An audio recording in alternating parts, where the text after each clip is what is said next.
नेपाळकडे।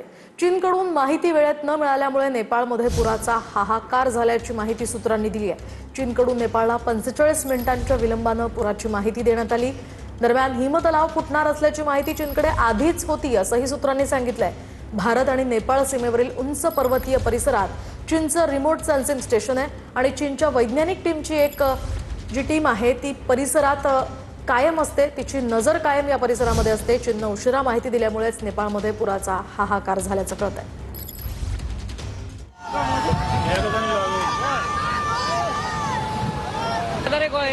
नेपाळमध्ये तिबेटच्या सीमेला लागून असलेल्या भागात आलेल्या भीषण महापुरामुळे मोठा हाहाकार माजलाय।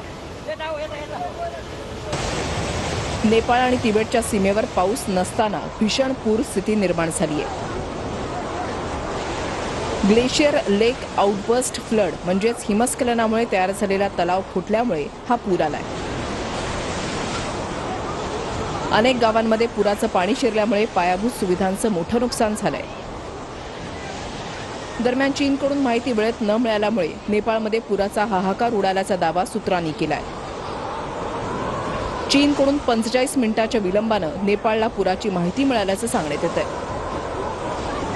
सूत्रांच्या माहितीनुसार हिमतलाव फुटणार असल्याची माहिती चीनकडे आधीच होती।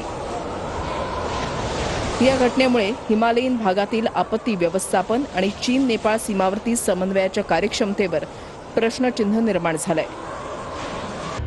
चीनने भारत नेपाळ बॉर्डरवरील उंच पर्वतीय परिसरात रिमोट सेन्सिंग स्टेशन उभारलंय।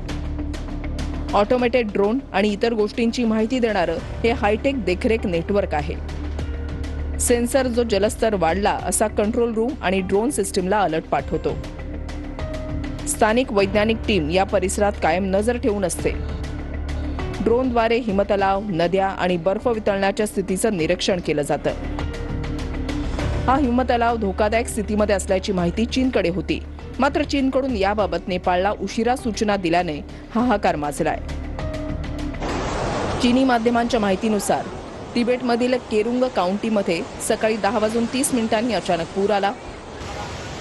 चीन आणि नेपाळच्या वेळेत 2 तास 15 मिनिटांचा फरक आहे।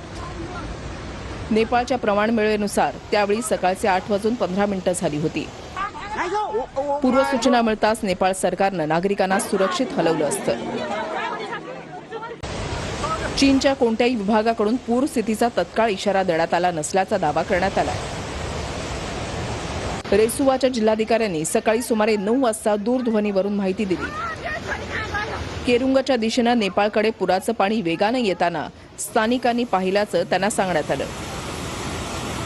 गेल्या वर्षीही याच नदी प्रणालीमध्ये अचानक पूर आला होता। त्यावेळीही चीनकडून नेपाळला वेळेमध्ये पूर्वसूचना मिळाली नव्हती। पूर स्थितीचा आढावा घेण्यासाठी पंतप्रधान बालेंद्र शाहंच्या अध्यक्षतेखाली आपत्कालीन बैठक घेण्यात आली।